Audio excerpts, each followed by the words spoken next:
Welcome to the Savvy Dentist podcast with Dr. Jesse Green, the show where great dentistry meets great business.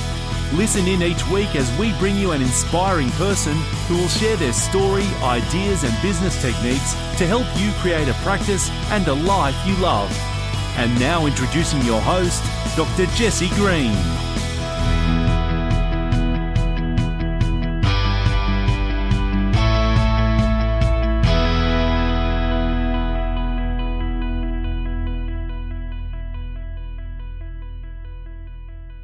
Hello everyone, it's Jesse Green here. Welcome back to SavvyDentist.com and to the Savvy Dentist podcast, the show where great dentistry meets great business. My guest today is Loren Trlin, and she's incredibly well known in business circles as a mindset coach.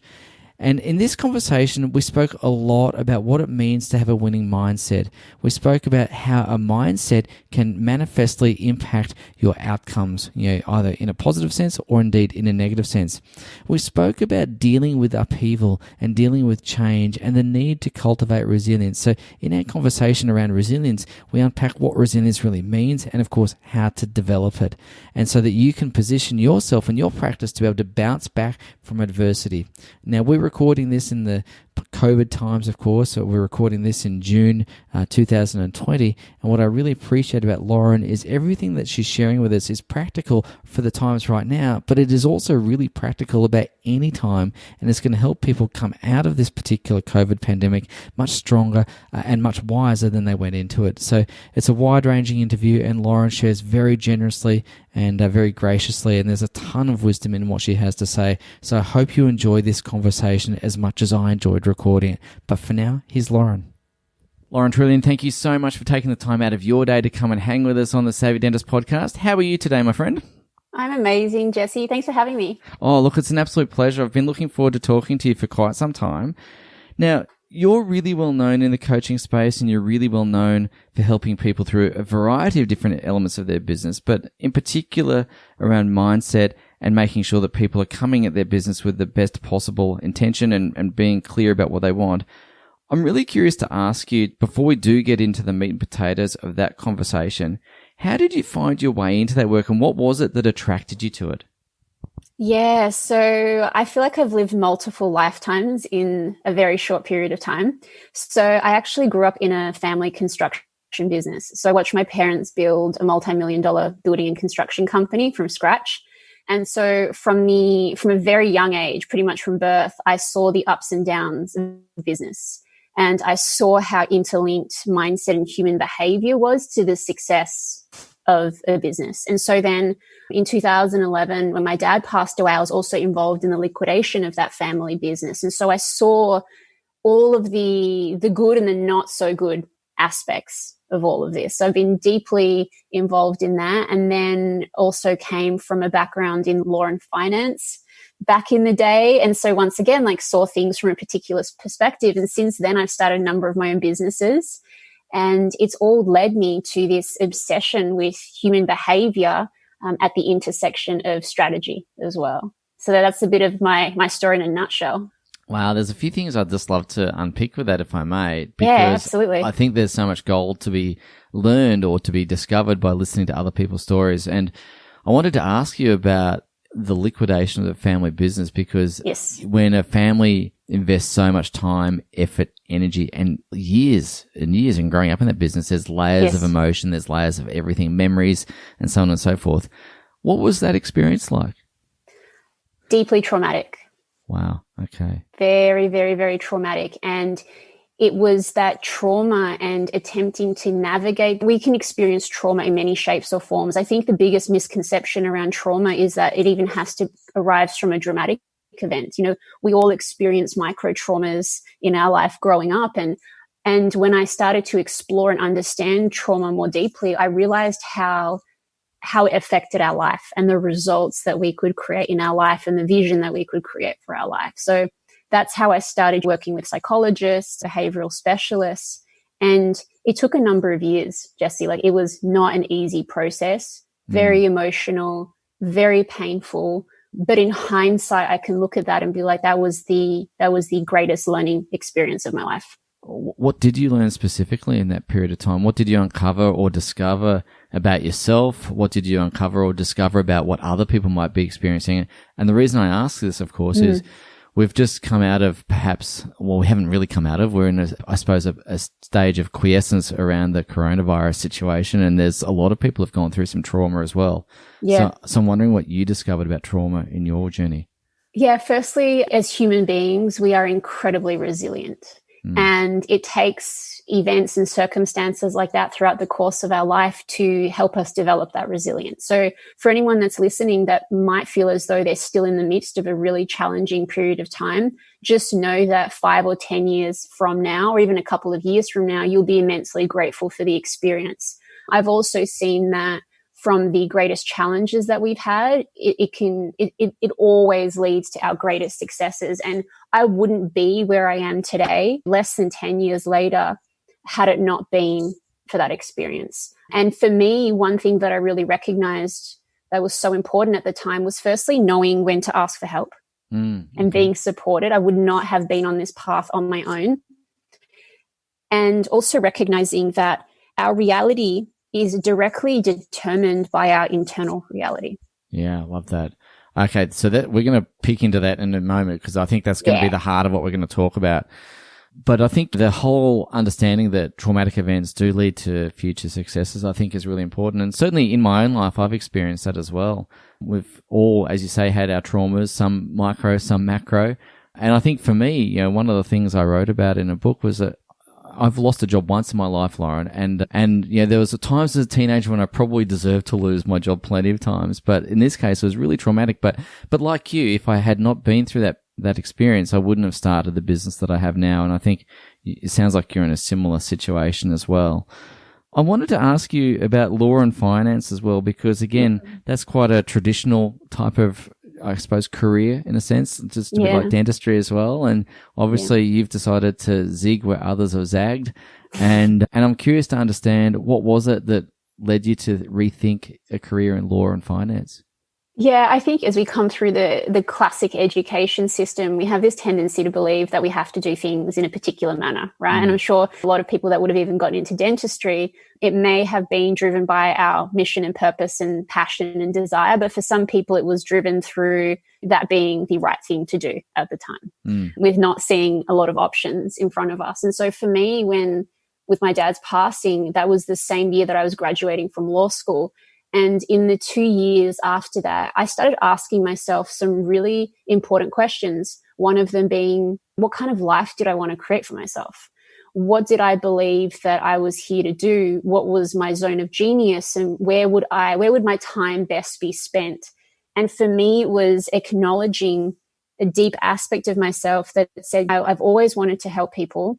I've always been passionate about X, Y, Z. And the best vehicle or tool for me to do that is business. And in the, let's say, 5 to 6 years since I've really honed in on that, my whole life has just transformed, and so has my business. So I'm a very big believer in, and this is the perfect time to really re-explore something like this. Yeah. What is my purpose and mission for being here? You can either look at it from a spiritual, religious perspective, or you just give your life a purpose and mission. It doesn't make a difference. As human beings, we need something to work towards. We do. Yeah, I really love what you're expressing there, Loren, because again, I think with this coronavirus pandemic, there's been a lot of people talking about the new normal. And the thing that I like about that expression is that it infers that your life after coronavirus doesn't have to be the same as it was before. And I think, there's a lot of opportunity now to reflect and to reset.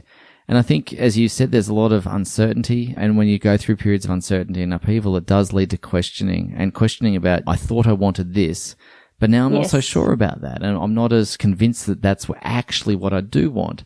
So if there's anyone listening to this podcast who's going through that stage, maybe they're thinking about, do I want this business at all? Or maybe they're thinking, I want to reposition my business so that it gives me something different, perhaps other than what I thought it was. What would you say to those people who are starting that thought process now and are just really getting on with that? Yeah, firstly, it's normal. Yeah. I think it's such a necessary part of this as we shift levels of consciousness as human beings and begin to know ourselves better. And this has been a powerful reset time for a lot of people. Firstly, we shouldn't judge the fact that we're asking those questions. These are really healthy questions for human beings to ask about themselves.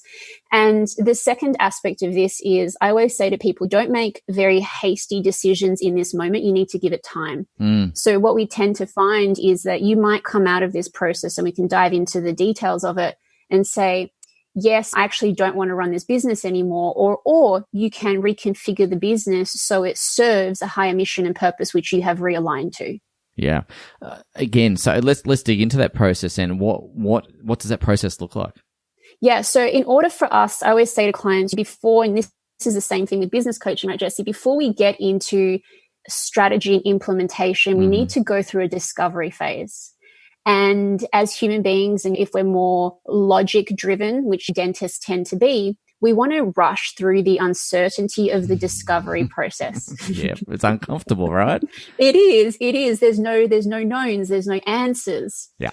And we need to recognize, we need to really slow that process down and recognize that it's a fundamental part of then building out the strategy, and then the implementation becomes so much easier. And so we need to firstly, I think, if we're more results driven, recognize that the deeper we go in discovery, the better our long-term results. So if anyone needs some motivation there, know that discovery is important. And then it becomes a question of re-clarifying, firstly, what your vision is. What kind of life do you want to create? Because business is only ever a vehicle or a tool that we use to create a life experience that we want. Amen to that. Yeah. Yeah, it's the first piece of the puzzle, getting clear on the vision. So, Loren, I really, really like that concept, or not the concept, that the understanding that business is a vehicle to help you achieve a broader purpose. And again, I really, really like that. How do you connect with that broader purpose? How do you kind of start that process of thinking, why am I here? What does this all mean? Because I know that there are a lot of people who are thinking this at the moment. I've spoken to a few clients of my own who are really critically examining, what am I doing this for? What is it that I really get excited about? How do I discover the things that really light me up? Yes, that's a really great question. Now, the answer has been there our whole life. So I've taken hundreds of people through this process, done thousands of hours worth of this, the life purpose, mission work, and it all comes down to the things that lit us up as a child still light us up today on some level. Yeah. And so that desire, that energy, that the draw to the things that are interesting to us has been the thread there our entire life. So figuring out what we're here to do is not a process of creation, it's a process of unraveling. And so we find that because of societal conditioning and everything else, most of us are too scared to own what we actually want for our life. And why do you think that is with the conditioning? Because this is actually, you're on a topic now that I feel really, really passionately about, Loren. Yeah. And this is just something that I've observed, and I'm sure you would have noticed as well, that sometimes we get caught up with what other people's definition of success is, and we start running down a path that may not be our path. And we get so far down that path and go, oh, this feels wrong. It doesn't feel right for me. And yet, somehow when we see social media or other things, we get all these indications, external indications at least, of what success can and should be. But that's not necessarily true, right? Yeah, exactly. And it really does come down to, over the course of our lifetime, we have in many respects been brainwashed into buying into a particular narrative of what success is, as opposed to taking the time to realize what that is for us. And in my experience, our mission and purpose is really simple, Jesse.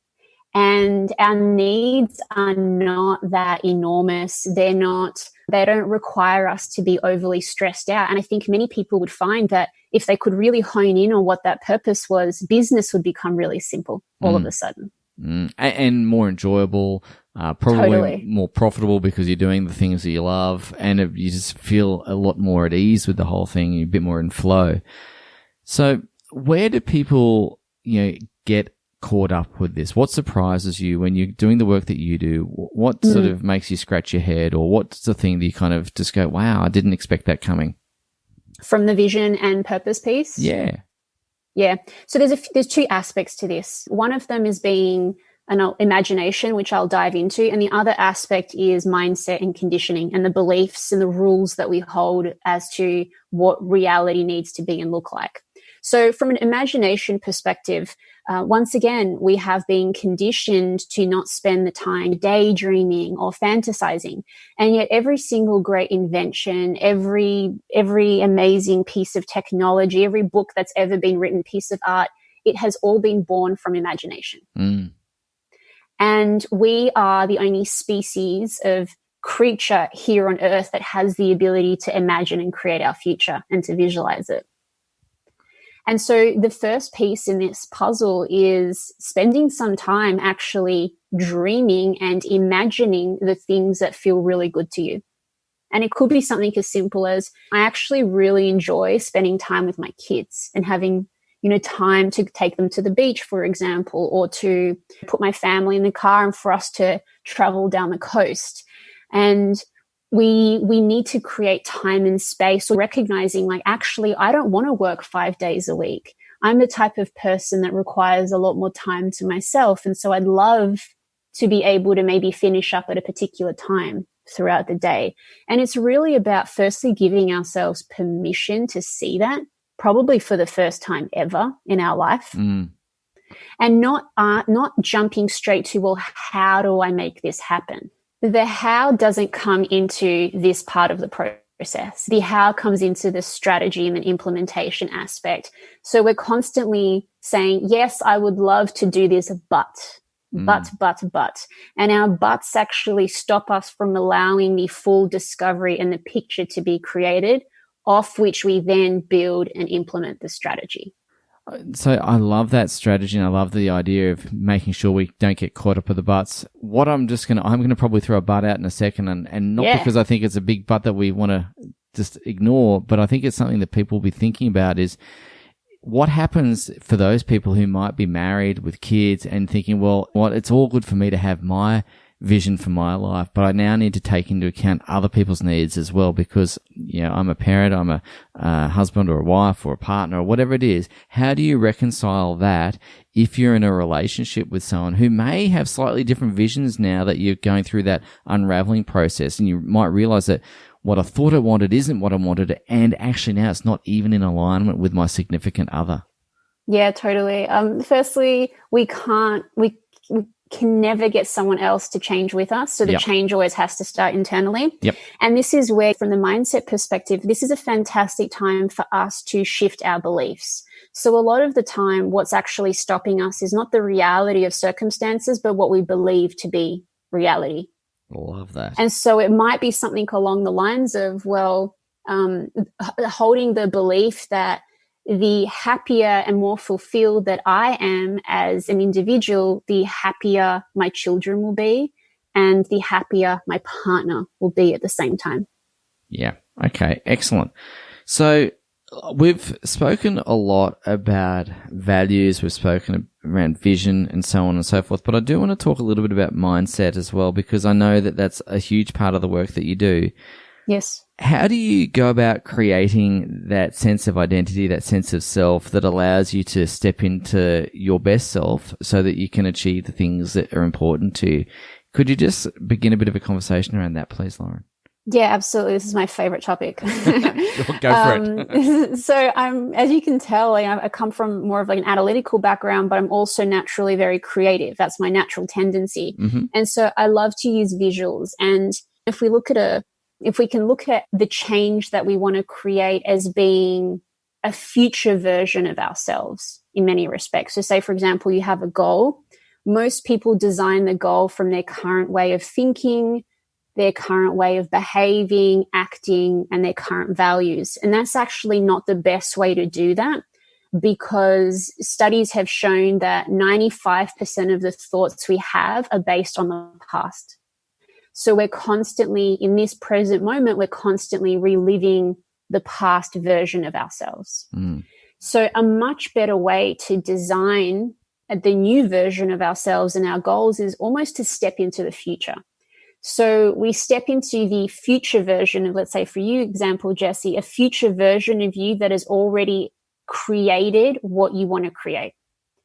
And it's from that perspective that we ask ourselves, what identity shifts did I make? What beliefs did I shift into?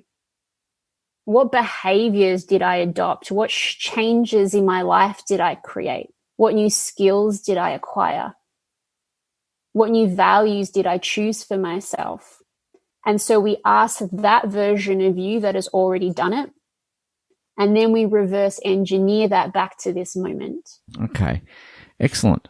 All right. So let's unpick that sense of identity and mindset, because I know this is a lot of the work that you do around identity. So perhaps, let's talk about what identity or self-identity really is. And then let's talk about whether or not that's fixed or whether that's something that's plastic and malleable. I'm curious to understand your thinking around that. Yes, it's malleable. Yeah. That's the short answer. That's the short answer, I know. I led with my chin with that, Loren. All right. So let's talk about what self-identity really is and how we see ourselves. And then, of course, we know it's malleable, but how do you then go about understanding that if my self-identity is this, it's almost very hard for me to act in a way that is not congruent with my self-identity. And if I need to act in a different way, clearly I need to perhaps change my self-identity. What's the process of creating change in that space? Yes. So if we look at identity, it's the closest aspect to ourselves. And so when we find that when we tend to get worked up about something that someone has said, it's usually because it threatens our sense of identity. The easiest way that I can describe aspects of identity is thinking of them as I am statements. So I am a business owner. I am a dentist. I am a parent. And that's how we can start to see what I am or identities we have taken on over the course of our life. So that's a great place to start. Then with any form of transformation, this obviously comes down to whether or not you desire to transform. I would say that as human beings, that's an innate feeling that we have within ourselves and desire. Then it becomes a question of what identity do I choose to take on? And this might seem a little bit far-fetched for people, but before a goal is ever achieved, we have become the version of ourselves that is matched to achieve that goal. So the shift in identity always comes before the goal is achieved in and of itself. So a great way that we can begin to work with our mindset is to identify clearly what are the identities, the versions of myself that I choose to step into. And this is where imagination comes back into it. Is it that I am a business owner, or do I now want to step into the identity of an entrepreneur? Do I now want to move out of being just a business owner to an investor? Do I see myself as being someone that works in my business or on my business? And these are all subtle shifts that I recommend that people write down so they can start to see the leap that is required in order to get there. So, I mean, if it reminds me of that expression of be, do, have. You've got to be the person, do the things before you get to have the things that you're after. Exactly. So I totally understand that concept, and I love that concept, and it's something that we talk about as well. And I'm curious to ask your views around where things trip up with that, because again, I think a lot of people can understand that process and apply it consistently can be a bit tricky for some people. There's the tendency to relapse into old habits or neural pathways. How do you maintain that state of being so that you can grow into the experiences that you want to have? Yeah. And so the key really is specificity. So let's say, for example, use a model like be, do, have. The challenge with being is that we don't get into the details, like the micro details of what that shift requires. We don't spend enough time in imagination to clarify what that actually needs to look like so that it's so real to us. And so the biggest place where people get stuck is a lack of specificity. Okay, great. So you say you want more flexibility. What exactly is that going to look like? What are the steps that are required? What are the things that you need to implement and set up within your business? And so anytime we are vague, we're actually playing below the line if we use coaching talk. Yep. And so the key piece in this really is specificity, which comes back to spending the time in discovery mode and asking great questions. Yeah. So I just want to go back to an early part of our conversation, which was discovery mode. And you made the point that analytical people tend to find that a bit challenging because we like known knowns. We like to have confidence. We like to have certainty. We like all of those things, all of our ducks perfectly in a row. Yeah. And as dentists, we live in a world that is pretty structured, pretty certain. And most of us in dentistry are on that type A type of personality spectrum. So how do we embrace that discomfort that comes with discovery? Yeah, so I think a great thing to realize is that there's always an outcome that will come of it. And the discovery process in itself needs to be honored as a fundamental part of any sort of creation goal setting process. Yeah. And that's why I use the example of like any great scientific invention, any great piece of technology created always arose from that part of the process. It's really about accessing even greater genius within our own brain as well, and being able to move outside of linear and to be able to make jumps in our thinking, which is really, really fundamental. And also knowing that if you go deep enough into the discovery process, you won't get lost there, Jesse. Yeah. You will come out with an outcome at the end. Yeah. So for those people who are interested in exploring that process, I know you've got some resources around all that sort of stuff as well. And I know that if people go across to lorentrlin.com/abundance, you've got a resource there. I'm just wondering if we could talk about that resource just so that people have got something to think about or to some sort of process to take them through that so that they can begin that journey for themselves. Yeah, so I'll add a few resources in there. The first one being having a look at where we're playing below the line and above the line in our thinking. Mm-hmm. And this is where we can really start to unpack that aspect around moving from vagueness to specificity.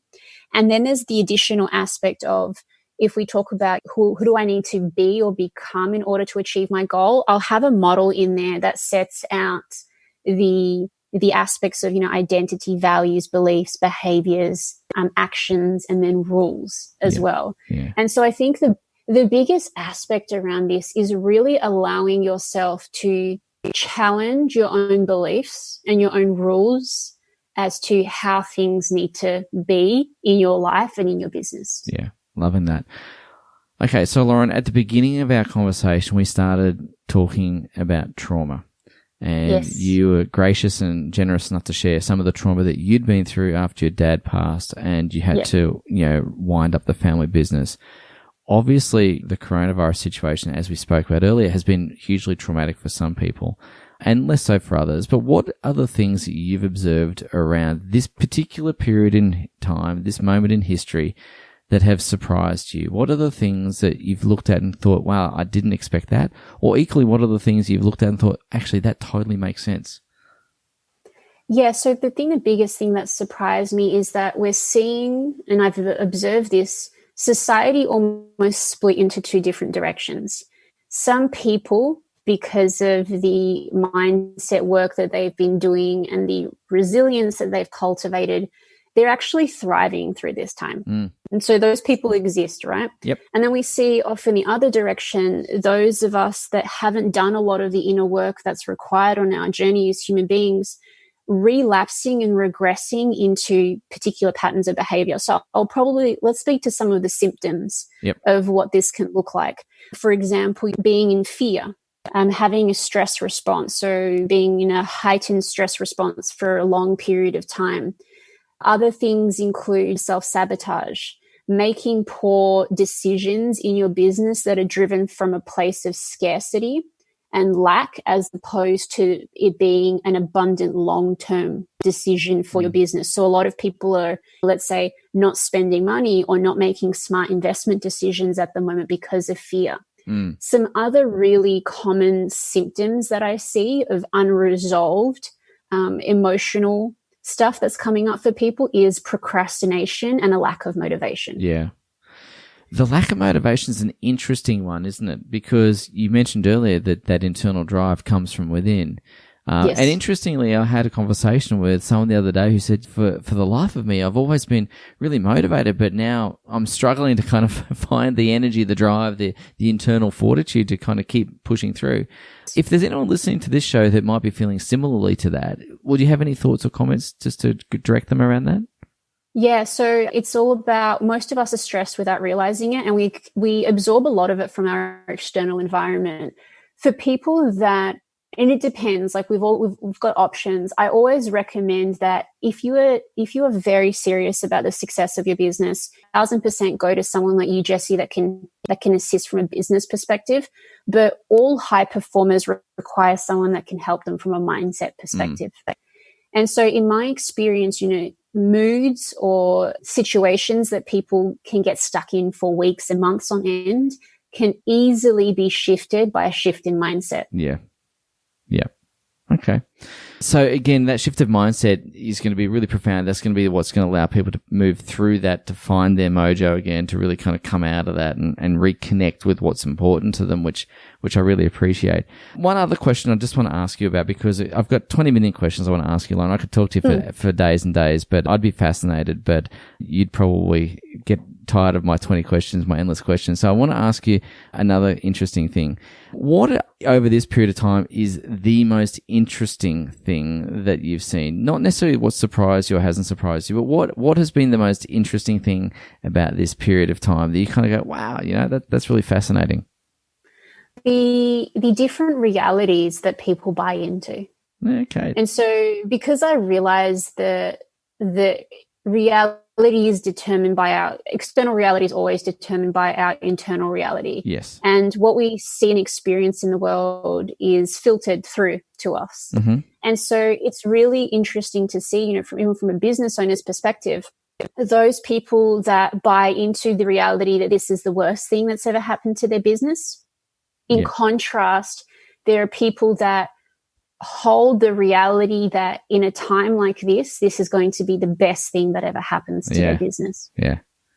I love that. Actually, it's really funny you should say that. We had a conversation with some of our clients over the weekend, and without exception, the conversation was the gift that is COVID is really the theme of the conversation, because there's been so much good that's come out of it. And I think going back to some of the themes and topics we've spoken about already, that opportunity to self-reflect and to reevaluate and to reassess, all those things I think are really great.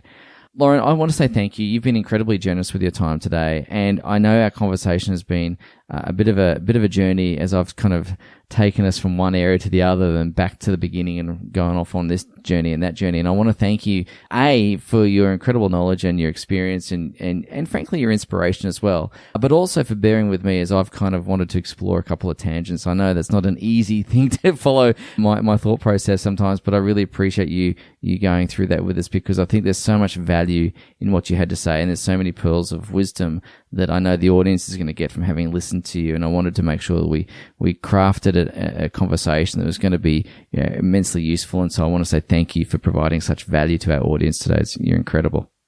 It's my pleasure. I love talking about this. It's so fun. It is fun. Ladies and gents, if you want to head across to Loren's website, I'm going to really encourage you to do that. Head across to lorentrlin.com/abundance. There'll be some resources there. But in addition to that, just go and check out the main website, because there's tons of really cool stuff there as well. And I'm going to put some links to that in the show notes so that you can easily navigate your way there. But again, Loren, I want to say thank you.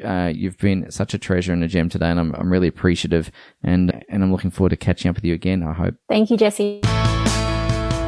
Thank you for listening to the Savvy Dentist podcast with Dr. Jessie Green. For more free tools and resources, join the free Facebook group. Visit drjessiegreen.com/Facebook. And for more episodes, visit drjessiegreen.com/savvydentist.